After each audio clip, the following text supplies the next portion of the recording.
Si vous avez des questions, c'est le moment. Sur la délinquance, vous dites dans les quartiers nord qu'elle était infime. Je suis d'accord avec vous, c'est vrai. En nombre. En nombre, elle était infime en nombre. Cela dit, bon, pour avoir fréquenté les prisons pendant 40 ans à peu près, j'ai beaucoup discuté avec les délinquants et je parle, je suis sur la drogue. J'ai essayé de les raisonner parce que je suis issu du quartier du Panier.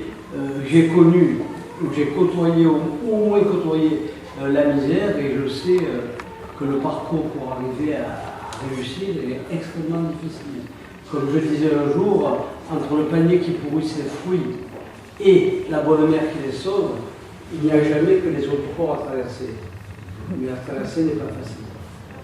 Alors, j'en reviens au quartier nord, c'est vrai, ils ne sont pas nombreux les délinquants.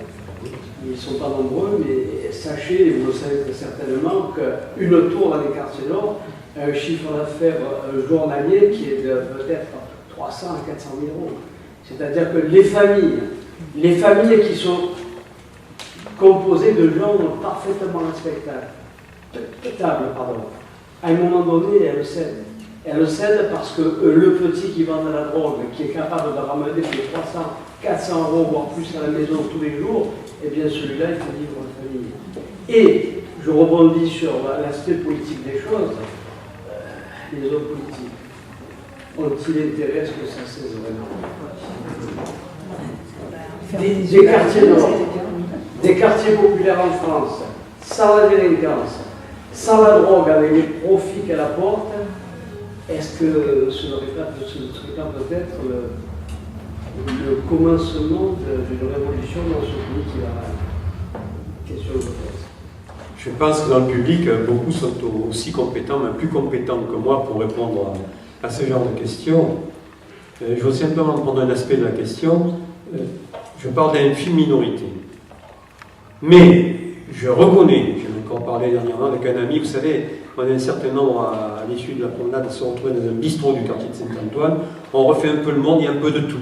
Des retraités du bâtiment, des gens qui travaillent encore, des immigrés turcs, des immigrés maghrébins, etc. Il y a même un psychiatre d'origine iranienne. Bon, donc, mais cette petite minorité, quand même, toute petite minorité, le plus grave, et là on se rejoint, c'est qu'elle réussit plus ou moins à imposer sa loi à la majorité. Et j'en veux pour preuve, parce que là, dernièrement, sur le plan d'Ao, il y a eu quelques incidents, et je parlais avec un des habitants du plan d'Ao qui me disait, qui est donc un Kabyle, et qui me disait, mais nous on ne peut rien dire, Lucien. Si on dit, on risque. Voilà. Si on dit, on risque. Donc,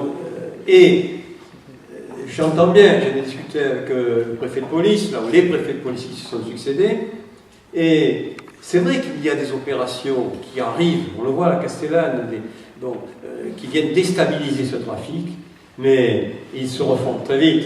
Je veux dire, hier encore, en traversant le plan d'Ao, puis tiens, ils ont amélioré la situation, ils avaient d'habitude des chaises, des tchoufs pour guetter, des chaises avec un tonneau, ils mettent du bois pour se chauffer, parce qu'il a fait froid ces derniers temps. Hein, donc, ils ont même des fauteuils.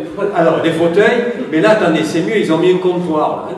Ils ont mis une espèce de banque qu'ils ont récupérée, je ne sais pas où.